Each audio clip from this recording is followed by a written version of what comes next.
Hi everyone, my name's Amanda and I'm going to talk today about the Camino de Santiago.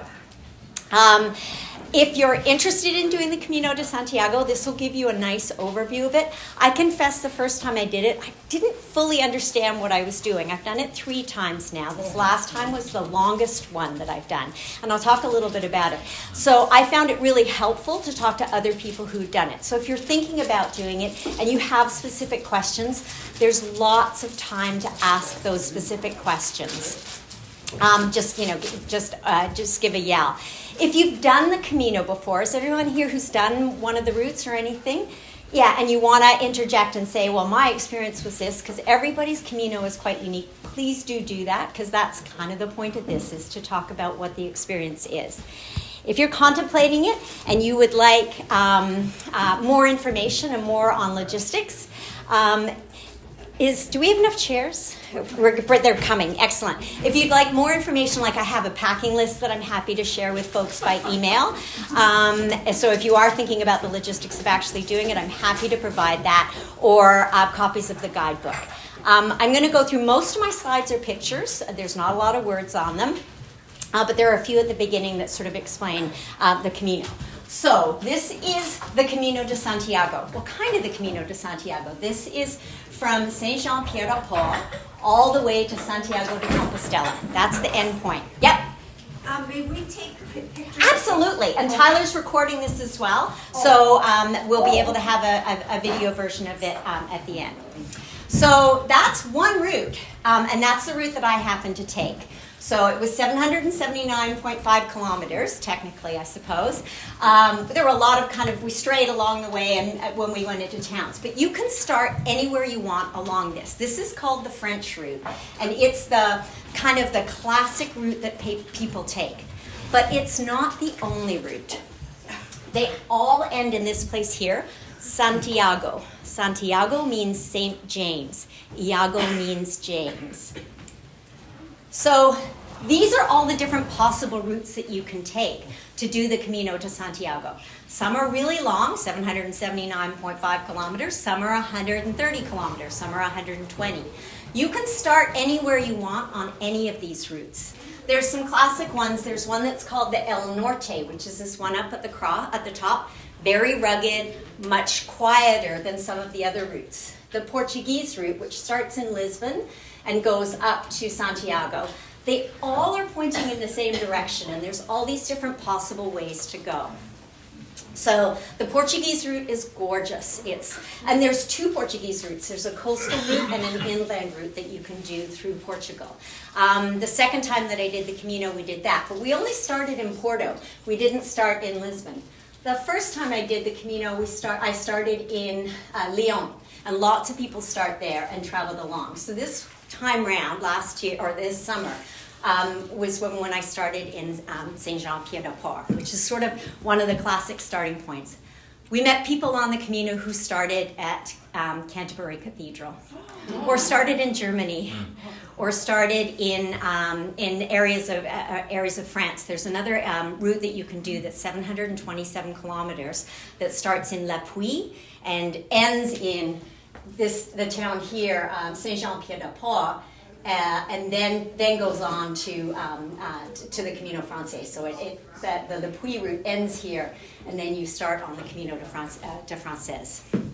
I got a map of it here if anybody's interested. This is kind of what it looks like. This is one part of it, and then you flip it over to do the other part. So what I'm going to talk to you about is a few of the biggish questions. What is this pilgrimage thing, and is it tourism? What does a typical day look like? Is it complicated? Am I going to get lost? Am I going to be hungry? Will I have enough to eat and drink? Will I be lonely? Where can I stay? What are my options for staying? And am I fit enough to do these trails? And then what do I pack? And you can see I've got a few things sitting out here. This is the pack that I took, so you're most welcome to come and look at it, and I'll show you what was in it in a little bit. So I just need to open this phone because I've got something on this phone that I want to... So what is, why Santiago? So St. James, or Santiago, he died in 44 AD. And according to legend, he was transported to Galicia in Spain by two disciples in a stone boat that was led by angels. And somehow, and this is where the mythology of the Camino kind of comes into play, his body was then buried in a field, just a random field. And then conveniently, in around the 9th century, a shepherd named Peleo, I love how they put these like really specific things in so you know it's like a real story, but it's still kind of a myth. So this shepherd finds his remains in a field. And that inspires King Alfonso II to start the construction of the Cathedral de Santiago, which actually began in 1078. And what you can see here is sort of a schematic of what the cathedral looked like. So starting in around 1100, pilgrims would make their way along this journey to the Cathedral de Santiago as it was being built in search of a way to reduce their time in purgatory. I don't think I've reduced my time in purgatory by doing this trip, but that's another aside. Infrastructure such as monasteries, pilgrim hospitals, and you can see here, this was a sign I took on the Camino of a pilgrim hospital that was there. Bridges were built to protect and serve the pilgrims along their journey to Santiago. And Christian kings offered privileges to pilgrims to encourage them to settle along the route and build towns. So what you see is towns that popped up, and this is sort of a village where we stopped. You can see Stephen here, that built up along the way. So one of the nice things about the Camino de Santiago that you don't see here in Canada is that there's a built-in infrastructure to make it easy.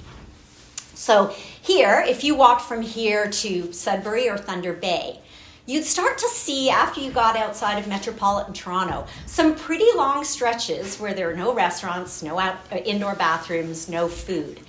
Pretty much the entire way along the Camino, there's places to stop, and you get a sense, and we've got some guidebooks that tell us where those places are. But really, you never go more than 10 kilometers without some infrastructure, because this thing's been around since like 1100, so there's lots of resources along the way. Other people have tried to build Caminos in other countries. And what you need to do is you kind of have to retrofit all that infrastructure if it's not there. And that's one of the nice things about the Camino is it's been around so long that that infrastructure is kind of embedded into the roots.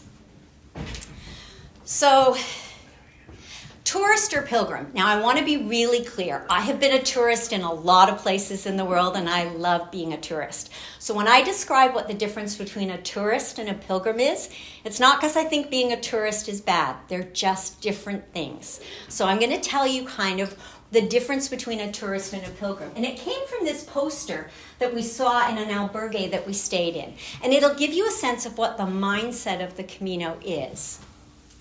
So the tourist travels with a suitcase, usually full to the brim, a big one. A pilgrim carries all their essentials with them in a backpack.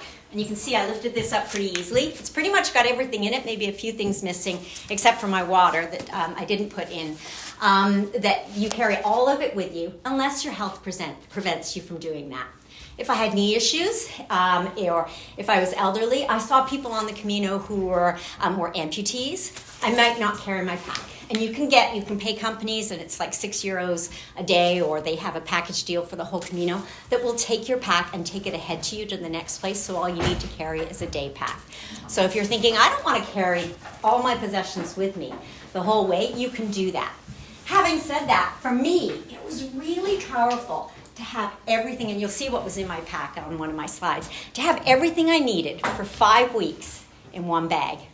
When our lives are so full of so much stuff all the time, to pare it down to the bare essentials, recognizing you're in Spain, you can buy anything you want, really, if you really need something.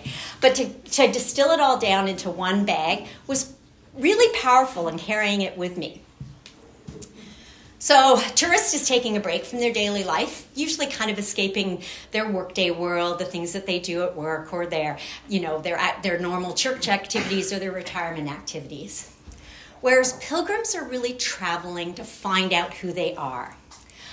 One of the things about pilgrimages and the people you meet on pilgrimages they're often at transition points in their life. For me, I'm contemplating retirement at this point. So for me, the pilgrimage was a way of thinking about what comes next when I finish work. Now, it's not happening for a couple of more years.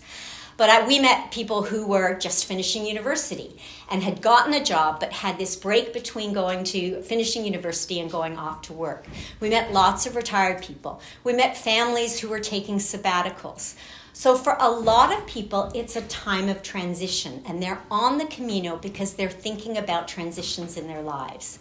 And so in a way that's different from being a tourist and thinking of escaping your everyday life, you're really trying to think a little bit about what your life means to you and what lessons you're going to bring home for you.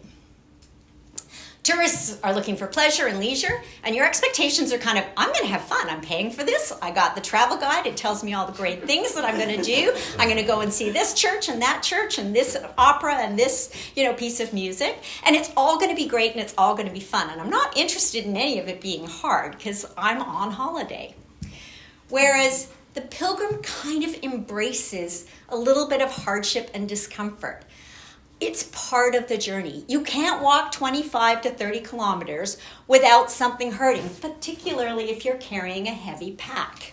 Something's going to hurt along the way. Things are going to ache. And embracing and understanding that discomfort, when we're so used to in our daily lives, of not experiencing a lot of discomfort or being able to get rid of it pretty quickly, is a powerful thing. Tourists travel alone, or they travel with companions to selected destinations. The pilgrim is more of a wanderer who walks alone during the day and at dusk shares in community. Now, full disclosure, I walked with other people a lot of the time.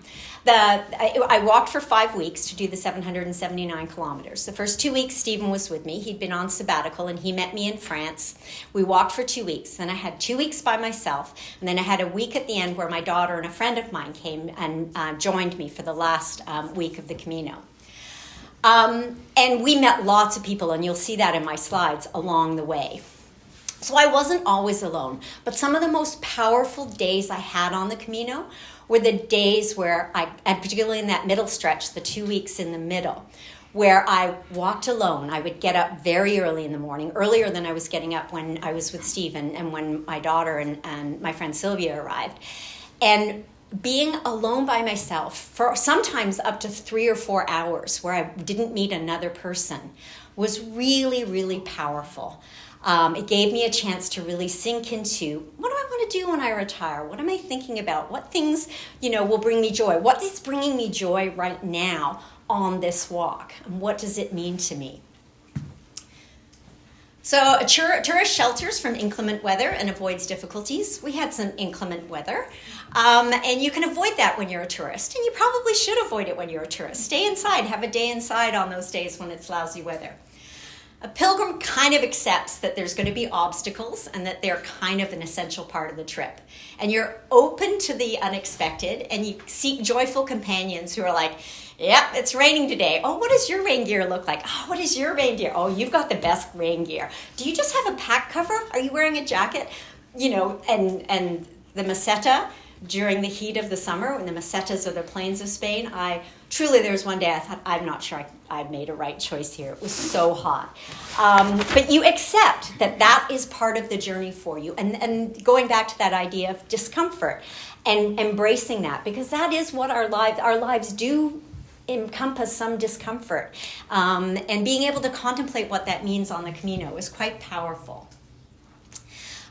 Tourists' experience, as much as you have your photographs and your memories, are more likely to end when your trip ends.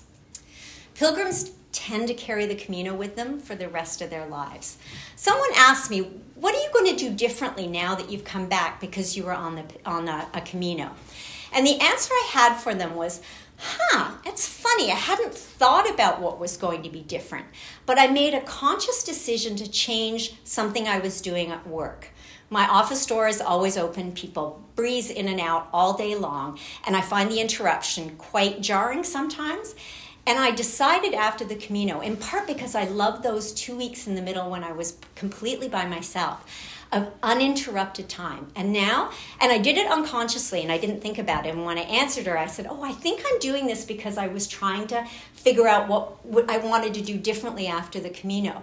Is I close my door for half an hour and I do something that's just for me. In the middle of my workday. It's on my lunch hour. I work crazy long hours. So no one's losing anything out of this. But I told the colleagues that I work with, and they know when my door's closed, I'm typically in a meeting, but this was time for me. And I don't think I would have done that if I hadn't been on the Camino. And it sounds simple, but it's a significant change in my daily life and my daily practice that was quite powerful to me. Some people are walking, again, as I said, many people are going at transition points in their lives. So many people have lost a partner. I've met people who've lost children who've chosen to walk on the Camino as a way of reconciling those losses. And people come back transformed by the Camino. So a typical day on the Camino, and I swear this is my last slide that's got a lot of words. The rest are all pictures, and I do open it up and encourage questions. So, but people, I didn't know kind of what a Camino looked like before I went. Now, there are a couple of places in the city you can find out about them. Beach United, typically twice a year in the spring and the fall, holds Camino days. And they have rooms that are fuller than this of all sorts of people who are Camino contemplative, who've done lots of Caminos before. And they do a whole day. They do presentations. They often have speakers who've done Caminos before or different long hikes all over the world. And they will talk about the Camino. One of the things I really like that they do is they have tables all around the outside. And at lunchtime, different people who've done the Camino pull out their pack and they show all the things that they took with them. Because everybody takes slightly different things. Everybody has a luxury item that they take with them. And so different people take different things, and it's a way to figure out what you can take. The recommendation is you take 10% of your body weight, which is fine if you're George's size and you're tall and you've got some weight on you. It's another thing if you're 100 kilos. That means you're taking 10% of your body weight. So you can't, or 50 kilos rather, you can only take 5 kilos in your pack, including your water and everything. So you have to be really judicious. And honestly, we met some taller, heavier guys on the trail who were carrying big packs and who really struggled with them. So the less you can take, the better you are. So what does a typical day on the Camino look like? Get up around 6 in the morning, sometimes a little earlier, sometimes a little later. After Stephen left me after the first 2 weeks, and that was planned. He didn't bail on it. That was a planned departure. I would get up earlier. So sometimes you're getting up in the dark. You'll walk, and you start maybe 5 to 8 kilometers or an hour and a half. So typically, I can walk to work. My work is 6 kilometers from our house. I can walk it in under an hour, but I couldn't keep that up for an entire day. So typically most people who walk between 4 and 4.5 kilometers an hour. Some people walk much faster. Some people do walk slower. And someone said to me on Friday night who'd done the Camino, they said, if you can walk 5 kilometers, you can walk the Camino. And I think that's fairly good advice, except it does... There were folks who weren't walking, who were either cycling. We saw people who were in wheelchairs.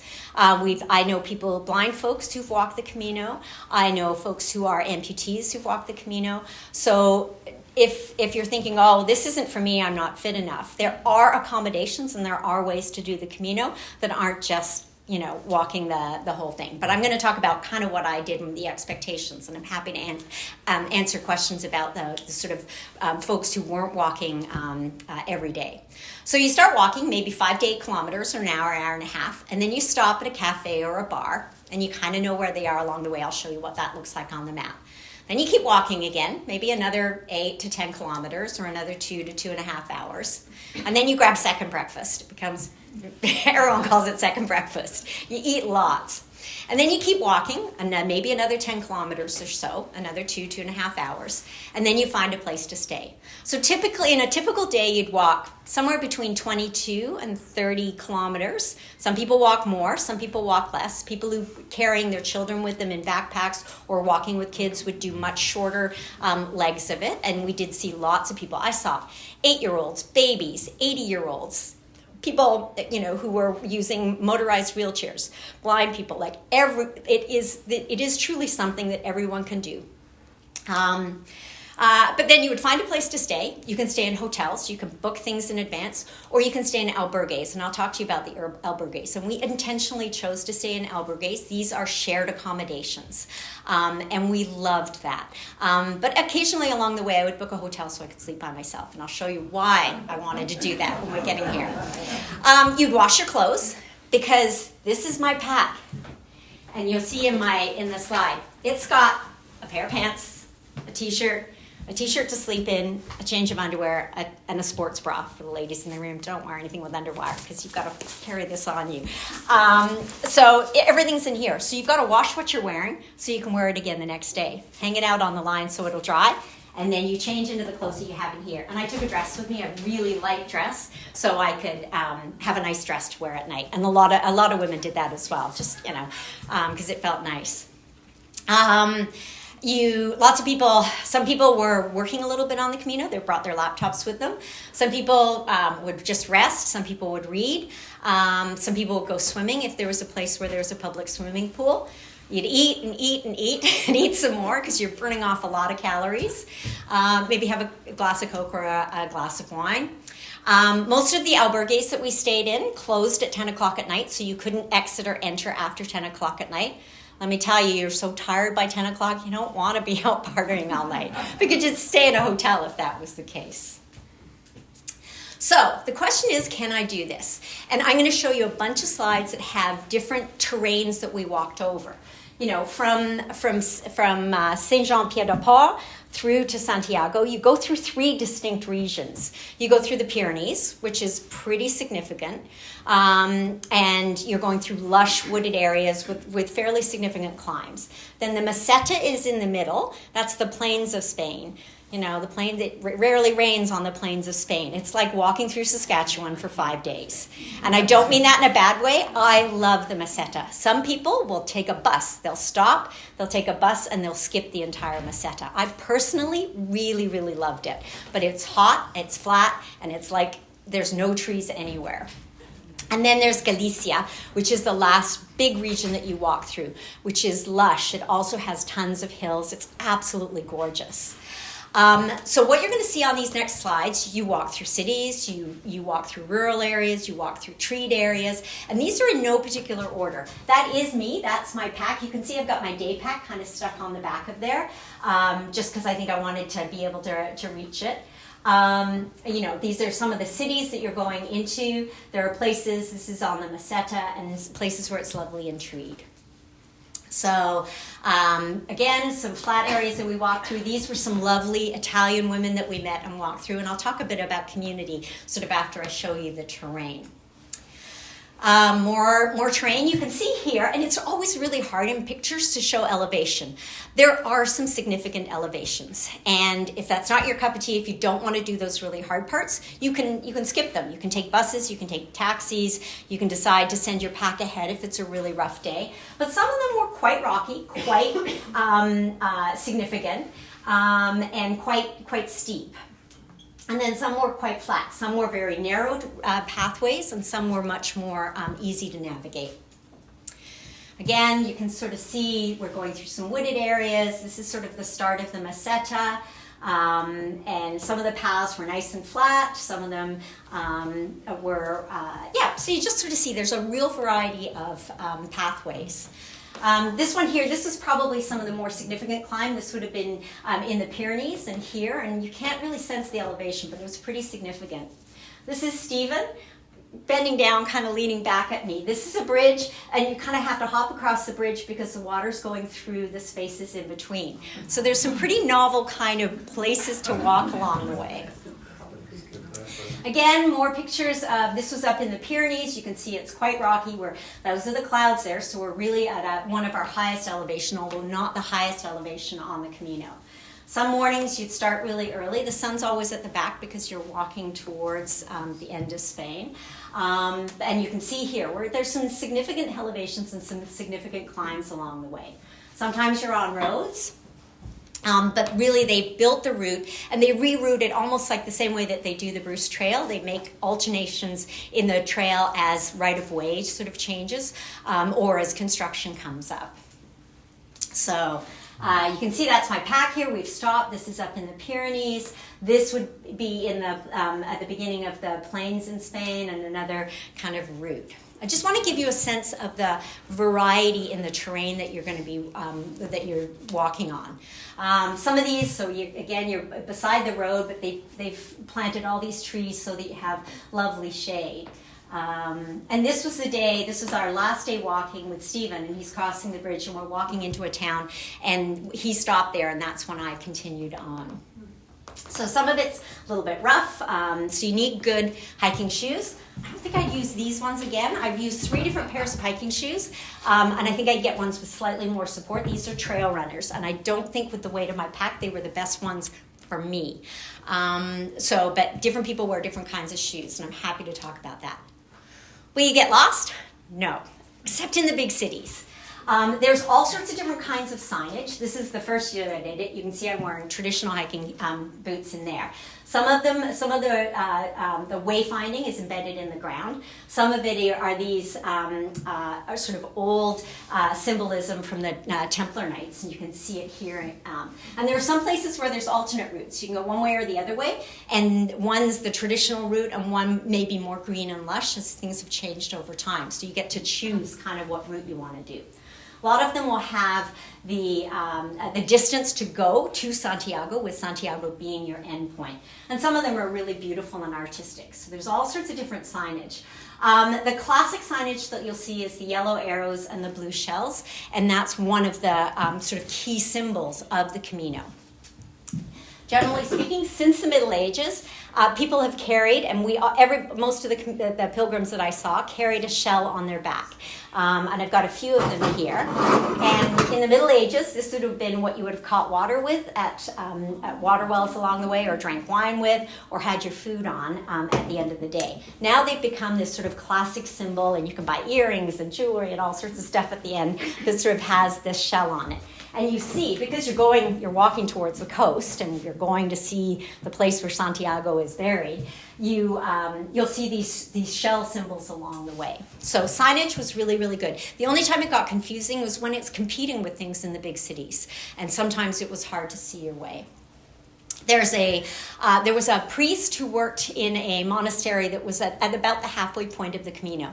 And he took it upon himself to go walk the route most years and paint yellow signs, paint yellow arrows. And so oftentimes you would find yellow arrows along the way to help you with the wayfinding.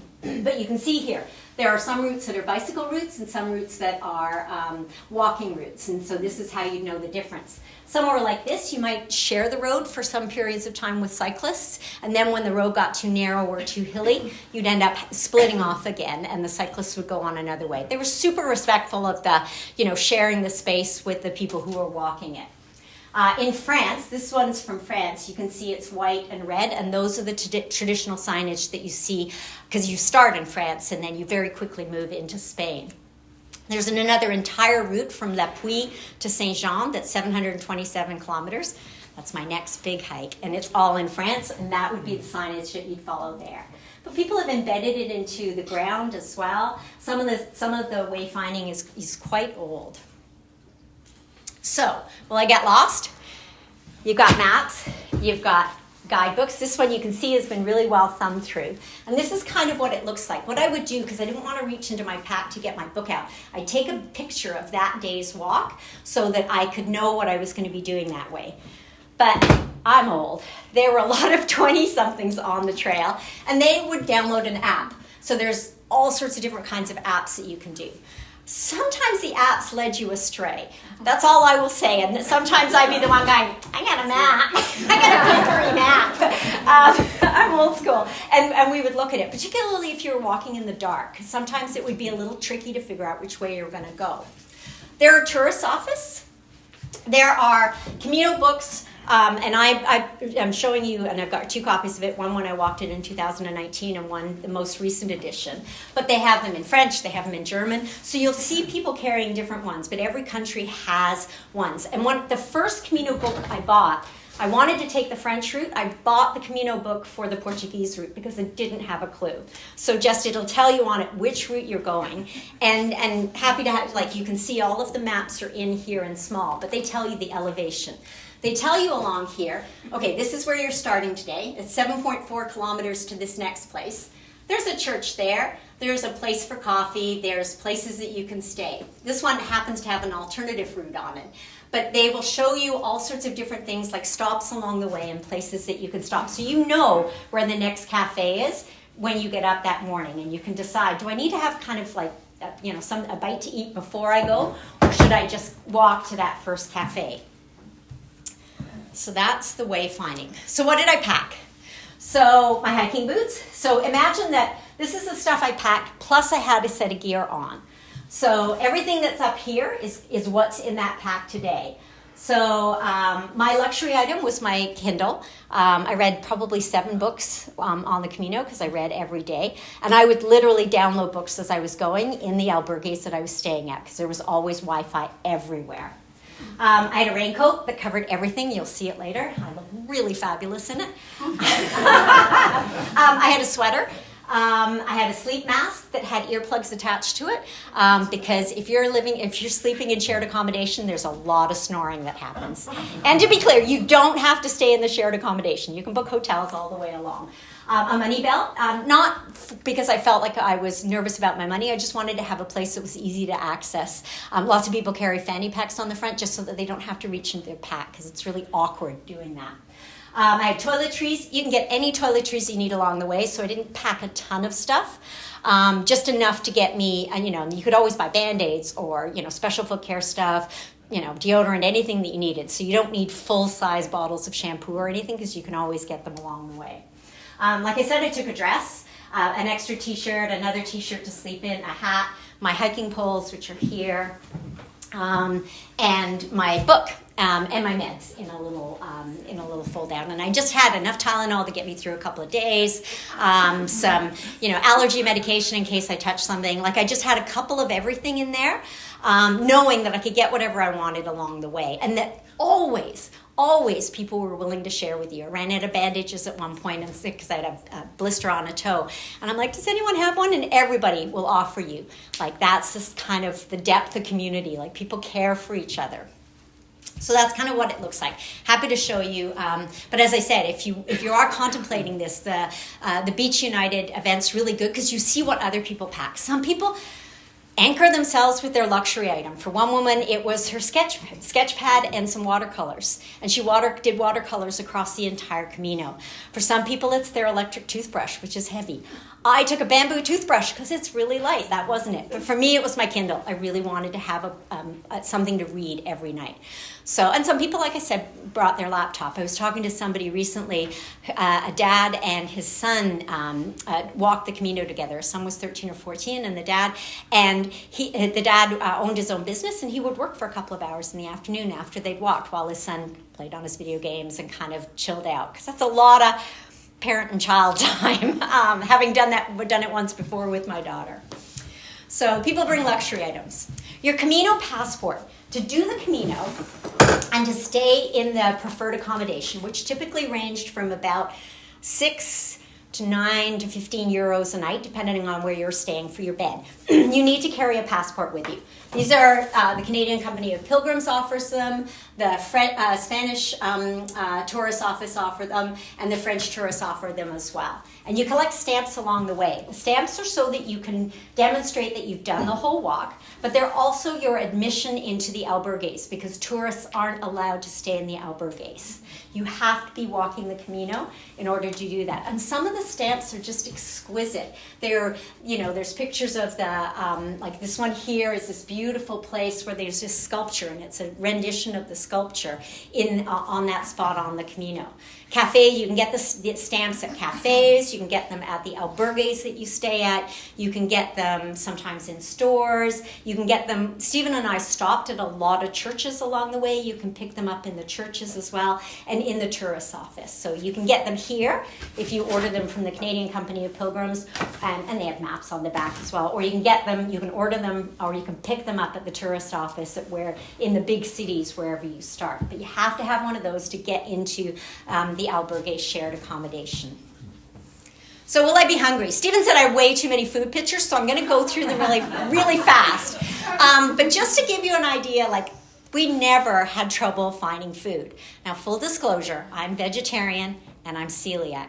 So that meant that I can't have any wheat, and which is why they were gluten-free brownies. And I don't eat meat.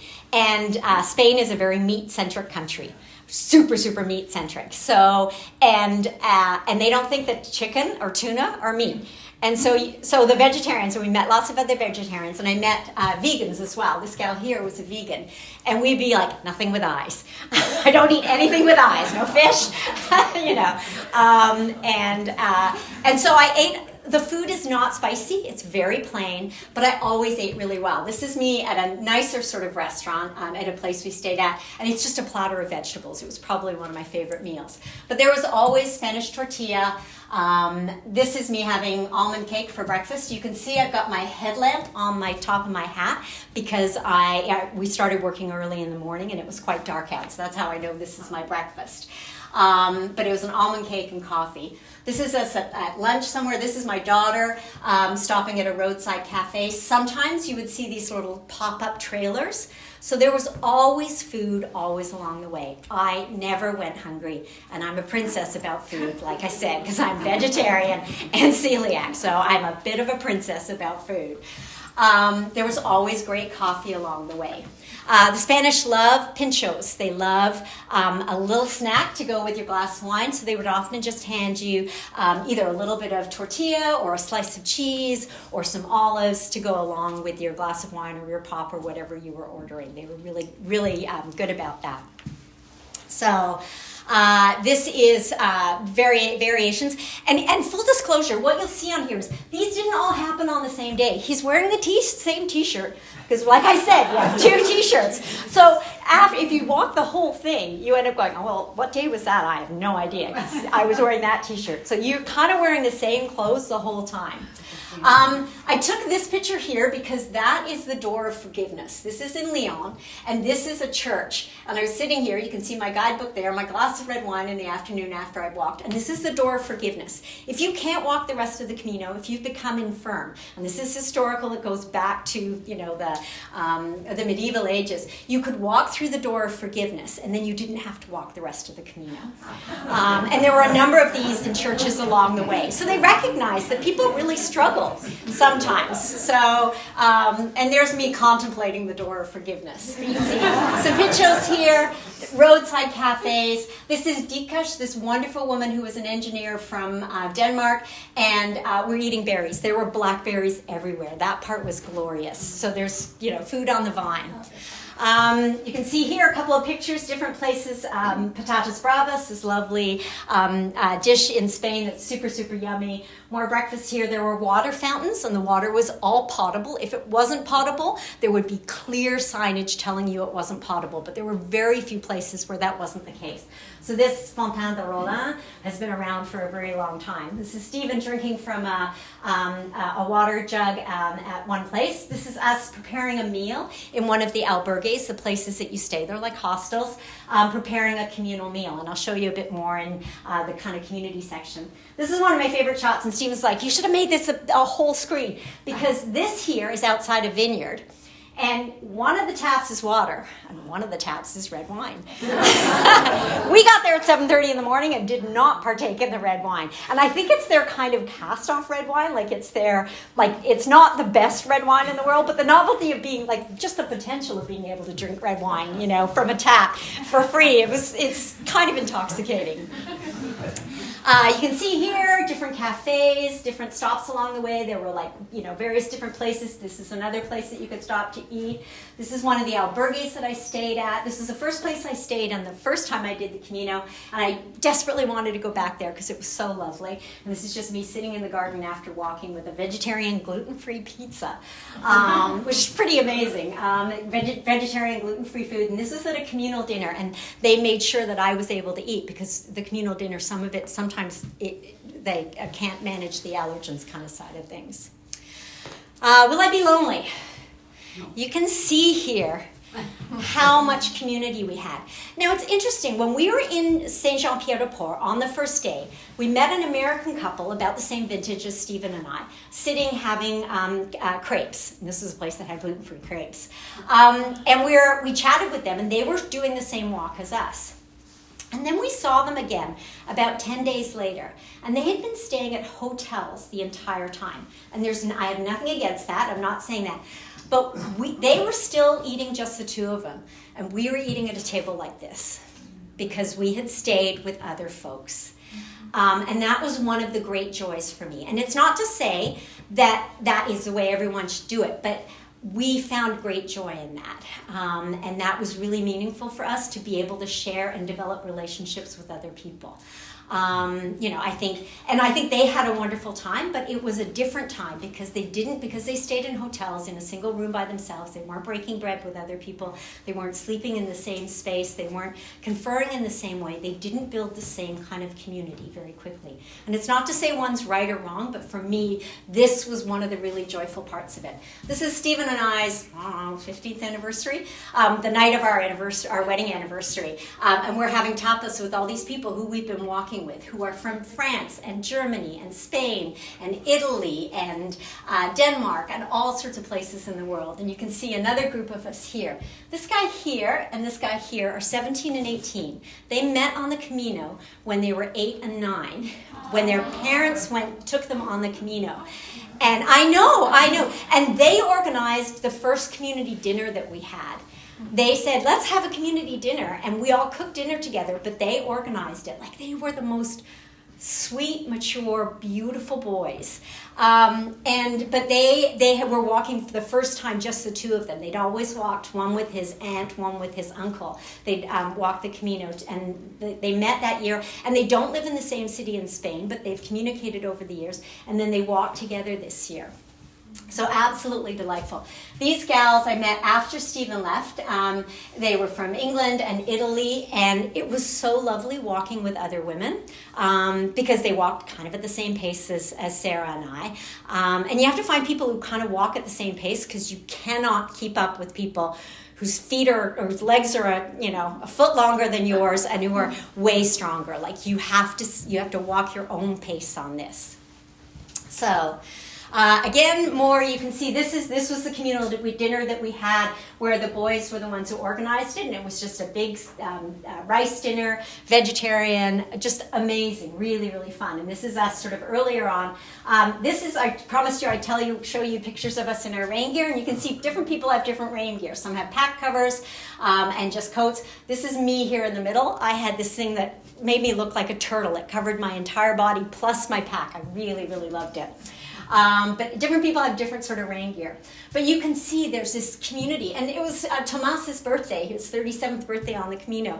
And someone got him a cake. Like there's this lovely sense of joy on the Camino when you do it this way. This was another place. This was us preparing dinner. And I ran into this gal who I'd lost for a few days. She was a beautiful French woman. But we all had a communal dinner outside, and we assisted with preparing for it. This one, and you'll see this was at a monastery. And this is huge, and it kind of goes around the corner of us eating together. And later we watched the sunset from up on a hill with the same group of people. This is us in one of the bigger cities on our way to Tapas that night. These are the singing nuns. There were real singing nuns on this. It was so fun. Stayed at a monastery, and they had us sit down, all of us as a group, and talk about why we were doing the Camino. And that's when you get to really understand other people. There was a woman who disclosed that she'd had Lyme disease, and she'd been sick for about 3 years, and this was her transition back into being well again. And then, so when you see her the next day, it's like, I see you differently because I understand why you're on, one of the reasons you're on this walk. Really, really powerful. You play games sometimes, you hang out. But the singing nuns, they sang a bunch of songs. It was really, really fun. More food pictures. This is Pablo. Pablo was definitely, he was definitely autism spectrum disorder, quite profoundly disabled. He was walking, having said that, he spoke 4 different languages. But he was walking with a minder and a friend of his and his friend's son. And he was absolutely delightful and knew everything about Spanish history that you could possibly imagine. He was just brilliant. But walking assisted with a crew of folks. Super, super sweet guy. This is my friend Sylvia and my daughter Sarah, kind of at the end. That's a preview of the end. We're about 5 slides away from the end. Another meal here that we prepared as a community. You can see we hung out with all these people. We, arrived in towns where there were communal events going on or national festivals. You can see us all here giving each other massages. She was a dancer and sort of a professional massage therapist, and she got it started. But this guy here is 16. And he was walking the Camino by himself. Really, really quite extraordinary. This is when you cook meals together, you got to clean up together. We had a lot of fun goofing around in the kitchen. Where will I sleep? This one in the middle is a Parador. That's the fancy schmancy, $700 a night, whatever, I don't know, that kind of places. We did not stay in the Paradors, but you could do that if you wanted, and if you wanted a luxury night. And if any of you have seen the Way, they stay one night. It's a movie about the Camino. They stay in a Parador one night. This is us in the top bunks. That's Stephen, that's me. We're on either side. You can see the bunk beds here. Some of them, that's Stephen there. He's lying down. I didn't realize he was in this picture. Our sleeping bags are kind of more rudimentary. This was a place that we stayed in albergue. The albergues are the hostels where you stay in communal living. This is a private room that I booked one night. Not super expensive. It was like less than 50 euros a night because I just decided I needed a little time alone. It's a lot to sleep with lots of other people in shared accommodation. And this is Sylvia and my friend Sylvia and Sarah and I sharing a room with 3 beds in it. And she got the wine from the gas station around the corner. So we were drinking wine in our room. You can see here, this gives you a better sense of sort of what some of the accommodation can look like. This is us, it's all our stuff kind of lying here, all the stuff that you saw in my bag, but shared accommodation, hence the earplugs and the eye mask for me so that I could sleep at night. This is us lining up, waiting for this place to open because we wanted to stay here. This was run by a Swiss group, so they spoke French and some English and Spanish. But it was a beautiful, beautiful place. Again, sort of these shared accommodations, and you can see people just put their stuff on their bed and do their laundry and then go off. But you're sleeping in shared accommodation if you choose to do this. You can do the whole thing in hotels if that's your cup of tea and if you want that kind of comfort. Totally reasonable. But this builds community because you share meals together and you share your woes together and your joys. There were occasional places where we didn't have to sleep in bunk beds. So that you can see here, this place here, the guy says to us when we came in, he's like, "Oh, you've got the best place in here." And we're looking around and it's all bunk beds. He's like, "I've got the room for you too." And I guess we were the first married couple who arrived, or the first obvious couple who had arrived that day. And so we got 2 beds next to each other. So we were very happy about that because climbing to the top when you're tired after walking 30 kilometers can be a little rough. And one place we saw this funny sign, so I thought I'd show that. And some places they just all had single beds. You leave your boots outside. Your boots stink. I should have washed mine a whole lot more. And when I came back, I scrubbed them. I soaked my knapsack in the bathtub because they get kind of stinky. This is another curious place. This is in a place called Samos, and it's attached to a very large mid-ages monastery. And the beds were all kind of rudimentary, and it had this weird and wonderful art. But this place was probably it was what they call a donativo. Not everywhere actually tells you it's 10 euros for the night. They say donate what you can. And those are called donativos, and you just donate as you can for those places. So I have one more slide after this. This is us at the end in Santiago. Remember I said this place here? That's what the cathedral looks like there. You can see all the other pilgrims who've come from all those other routes converging on this is where you land. And you can go into the cathedral. There's all sorts of, there's services. And in fact, all the way along, you can stop in churches where they have specific pilgrim services for pilgrims. We were in a swimming pool once, swimming around, just a tiny little swimming pool at the albergue we were at. And one of the guys in the pool says, oh, I'm doing the service tonight at the local church. They've given me the keys to the church. And it turned out he was a priest, and a Catholic priest, and he did the service at the local church that night for the pilgrims, and they do pilgrim blessings. So you can go and do that if that's your cup of tea. We actually didn't go into the cathedral this time. We've been in a lot of churches by that point. And then you get the certificate. This is my last slide. This is your certificate that tells you how far you've walked. If you've walked more than 120 kilometers, you get your Compostela. It's called the Compostela de Santiago, your Field of Stars. You get this certificate that says that you've walked that far. For the Spanish, young people do it because it's a really big deal. They put it on their resumes. It really means a lot. For me, I came into town and I was like, I just walked 779 kilometers. That's pretty amazing. I'm feeling pretty good about myself and, the accomplishment. That's my last slide. I went through it fairly quickly. Any questions, comments, thoughts? I'm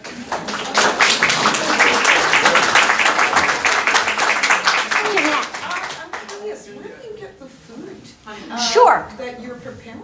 Yeah, so there's grocery stores everywhere. So you'll often divide and conquer. When those young boys, they came up to us and they're like, are you in for the community dinner? Are you in for the community dinner? And we all went, yeah. And he's like, you bring the rice, you bring the tuna, you bring the drinks, and everybody brings wine. And you kind of divide it up. So for the communal meals, there's grocery stores everywhere. And you're able to, and there's fruit stands and there's fruit stores. There's all sorts of stuff that you can buy along the way. There were bars and cafes. A lot of the albergues had full kitchens. Some of them served meals. The dinner with the nuns, they prepared the meal. And we did a donation. They had a bin and they said, put in whatever you've got into the bin and we'll make dinner out of it. And they ended up doing this vegetarian chickpea stew for us. So different places have different kind of approaches. I never went hungry the entire time. And like I said, food princess here. Just one last question. So did you all kind of arrive at, say, here we eat at between 6 and 7 or something. So would you all kind of mentally say at the end of the hiking day, okay, it's 5 o'clock, we've got to go get this food, we've got to go prepare it. Yeah. So that takes a lot of energy after you've been hiking for that many hours, right? But generally, you get to places around 2-ish in the afternoon, because you're walking, you start really early in the morning, and then you've got some time to rest, and then you talk about it. And if you're too tired, you just go and get food at a restaurant. Like we ate at restaurants lots of times, and they were quite reasonable, quite low, quite inexpensive. So, I'll start with you. Bedding. I took my sleeping bag with me. Everywhere they offered you something to cover the bunk beds with or the beds with that were disposable. There were never any issues with bed bugs. Some places had blankets as well. I know in youth hostels in Europe they ask you to rent them when you're there, but they don't do that on the Camino. You bring your own sleeping bag along with you, and mine's like super super light. It's like 450 You brought grams. your own sleeping bag? Yeah. In that. Peter behind. And What then, are the chances of getting to a place where there's no room at the end? yeah, that did happen in the last 120 kilometers because a lot of people only do that part. And so we made conscious decisions. I didn't book anything in advance until we got to the last 120 kilometers. And a few times I booked places in advance at that point. We landed in one place, Porto Moran, and we got a place at the municipal albergue. But there were a whole group of people behind us who didn't have a place.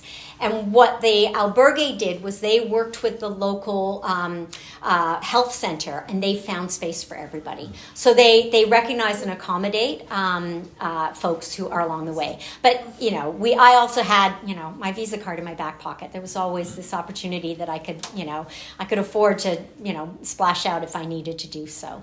Yeah, and you can go off route. So one night we booked a place that was a little bit off the route, and it was the only time we did it, and the only time I was in a car for the whole time. They picked us up on the route. They took us to the hotel. We stayed there. They took us back to the same departure point the next morning, and we kept going. Yeah, Peter. Language. I had no problem. I don't speak a ton of Spanish. Most people spoke English on the route. You learn enough to be polite, to ask where the bathroom is, to be decent in restaurants, and acknowledge that you're in a foreign country. And that's all you really needed. But and we met people like when you go through the Galician region, and we met people who spoke Basque or Catalan. So, but Spanish is the national language, and so that's what So you you. get by with English. Yep, absolutely, yeah. Did you have a cell phone? I did. I had a cell phone. I did not turn on my cell phone. I didn't have there was Wi-Fi everywhere. So I chose, partly because I wanted to take a break from electronics. Lots of people they bought packages here, and they're dirt cheap because Wi-Fi, or rather cell phone coverage in Europe is way cheaper than it is here. So you can get a package for like a month for $40 or less. So You didn't have trouble keeping your Kindle charged? No, there were always, and oftentimes in the bunk beds, they would have USB chargers next to the bed, so you could charge them there. I never had any problem. I did take a little box with me, like a charger box with like multiple ports on it, but I rarely used it. Now you had a question back there. How much would you recommend somebody have saved to do this? Sure. So you pay for your flight up front, so that's going to be what it's going to be, whether you're going, I flew into France and then took the train to Spain. I would say for a day, I would budget between 10 and 15 euros for your sleeping, and another 10 or 15 euros for food. You can do it that inexpensively, but like I said, there was one night where I just splashed out and I spent 50 euros on a room. Which still, that was for like a really nice room, really lovely, felt totally secure, and it was in the heart of the city. Like I walked to the main cathedral like 5 minutes from there. But you can do it quite inexpensively, and particularly if you plan out and you decide where you're going to go. There's municipal albergues, there's private albergues. The municipal ones generally were 10 euros a night. Private ones could be up to 15, but generally no more than that. And some of them, like I said, particularly if they're associated with churches, were donativos, and they would say, pay what you can, pay what you need. If you're eating all of your meals, if you're cooking all of your meals and you choose to go to places that have kitchens, and I did that a lot because I just didn't want to eat out in restaurants all the time. I just prefer cooking a little bit myself. It cuts your costs as well. But wine's dirt cheap, a couple of euros a bottle. Water's cheap. Pop is often more expensive than wine. Like it's an inexpensive country to go to. But yeah, I would budget around 30 euros if you're doing it kind of with a tighter margin. And you can spend anything, like I said, up to 500, 700 bucks a night if you want to stay in a Parador, if that's your cup of tea. Diana, you had a question. Do people walk all year? Do people walk all year? They close the Pyrenees in the winter. It's quite treacherous, and that was probably one of the hardest climbs we did. So it's generally it's the shoulder seasons in summer that most people do the walk. Lots of retired people tend to do it in September. Lots of young people tend to do it at the end of the school year, and everything in between. When we were walking the Meseta, remember, 5 days, Saskatchewan, no trees. It got up to 35 degrees. So you have to carry lots of water, and you have to really think carefully about the weather conditions. So you have to decide sort of what your tolerance is and how far you're willing to walk. But yeah, so generally not in the winter. And a lot of the albergues close in the winter. Some are open year round, but a lot of them close in the winter. So that's a good question. Yeah. Other questions? Sorry. No, go ahead. So when you get to where you're going and you're feeling sweaty and grumpy and what have you, were these good shower accommodations in all of them? All of them had hot water, abundant hot water, clean beds. They have built this, like I said, goes back to my first slide, the infrastructure's there. A lot of the bathrooms were shared, so men and women were, using the same shower stalls, closed shower stalls. Like they're very conscious of privacy and sort of, but you get to see folks in their, wandering around in their underwear and a t-shirt because that's what they've got to wear after as they're coming back from the shower. But it really, that for me, really highlighted, how uptight we are here about men's washrooms and women's washrooms and gender kind of division, where all of that breaks down immediately. The first day you're sharing accommodation with people and you're sleeping and there's a guy sleeping under you and a woman sleeping beside you and a guy, it breaks down those gender kind of barriers that we have. So yeah, but there was always clean water, always the hygiene was exquisite, and the very few, occasionally you'd see a free-flowing water on your walk that they would say was not potable, but almost everywhere was potable. Yeah, it's a good question. Any other questions? Yeah, go ahead, Bonnie. At the end, you mentioned you didn't go into the cathedral. Uh-huh. So you just disperse, there's no celebration or any... Well, you go to the pilgrim office, you get your certificate. There are pilgrim masses that they hold, but I'd been to a lot of pilgrim masses along the way, and I sort of had hit my limit by the time I got to Santiago, and that's okay. Lots of people, they go to the pilgrim, they have the big Botafumeiro, and they swing it back and forth. You can go to pilgrim groups in your home language. They tell you, there's a pilgrim group meeting tonight, it's English speaking or French speaking or whatever, so you can go and sit and talk to people about your experience. My husband, God bless him, sent me roses at the end of the Camino, which I then had to carry around for 2 days on trains. So logistics not his strong suit, but so I carried around like I've got my backpack and then a dozen roses like a beauty queen. They were red, but it was just I'm like, really, dude? But they were so beautiful. They're all secret. Yeah. You got a lot of questions about that. Yeah. I just felt like a beauty pageant queen, kind of going with my. But yeah, there are lots of different ways to celebrate it. Honestly, we had been I would try and pray every day in a different church along the way. I would either do the United Church Creed or I would just sit and contemplate. So I would be in these beautiful tiny churches that had hand-painted ceilings that had been done by somebody locally. And I was done with big ornate cathedrals that had, the tombs of bishops who paid whack tons of money to have there. And no disrespect to them, but that was just how I was feeling at the end of the Camino. It was I've been in enough big churches at this point. So, yeah. Uh-huh. I heard it's really crowded and that they're only letting so many hundreds of people Yeah. go. Yeah. You are absolutely correct. If I was going to do it again, and I'm not going to I have another couple of routes planned, I would not do the last 120 kilometers, even though that means you don't get your Compostela. If I was doing it again, I would start in Saint Jean and stop in Sarria, because that's where everybody converges, where all those, remember on that first slide I showed you all those different routes, they all converge kind of in Sarria, that last 120 kilometers, and there's bus tours, and there's church groups, and there's youth groups, and there's seniors groups, and I found it overwhelming, and I found it was too many people, and I didn't enjoy it at all, and you were competing for beds. Whereas the rest of it, I didn't feel any competition. It felt like there were the right number of people for me that worked for me. So my next Camino will be from La Puy to Saint-Jean, and that one's much less popular. Actually, that's not true. I'm doing the West Highland Way next summer, which I'm very excited about. That's a short one. It's about 135 kilometers. But the year after, I'll do, God willing, I'll do that one. And it's because of that crowdedness. It didn't appeal to me, and I would not do that again. Right. So it's a really good question, and I think it's because it's become really, really popular. Yeah.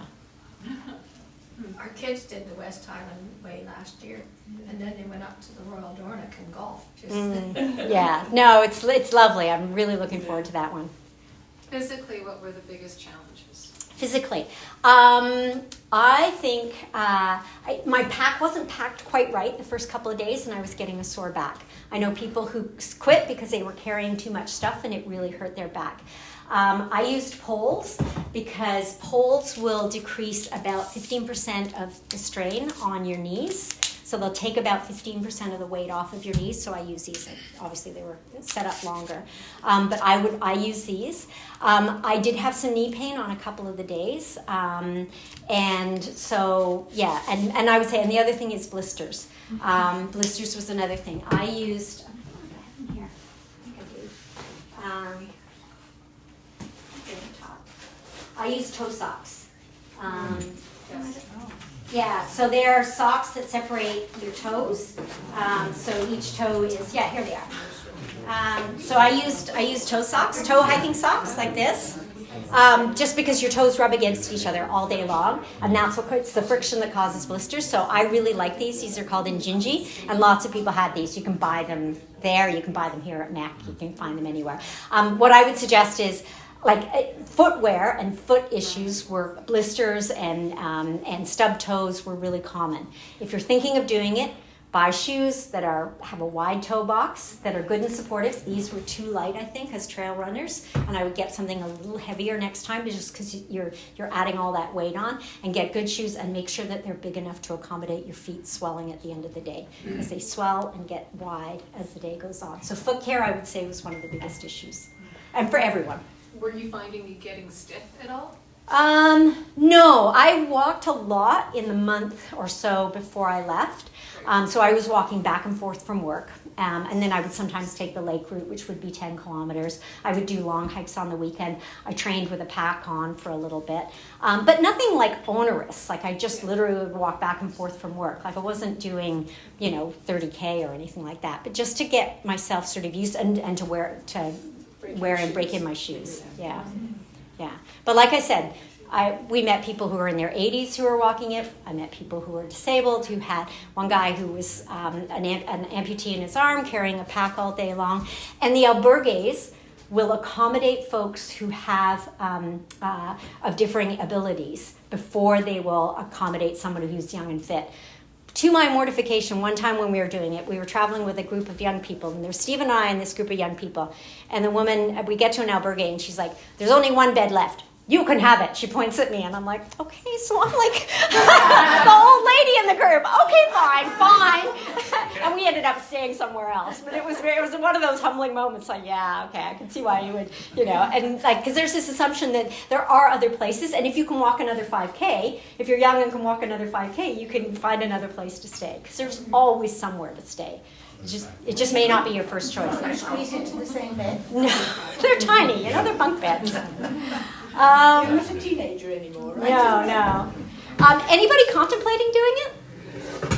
Okay, a few people. Yeah. So if you want a packing list, if you want more information, if you have specific questions, I'm happy to take them.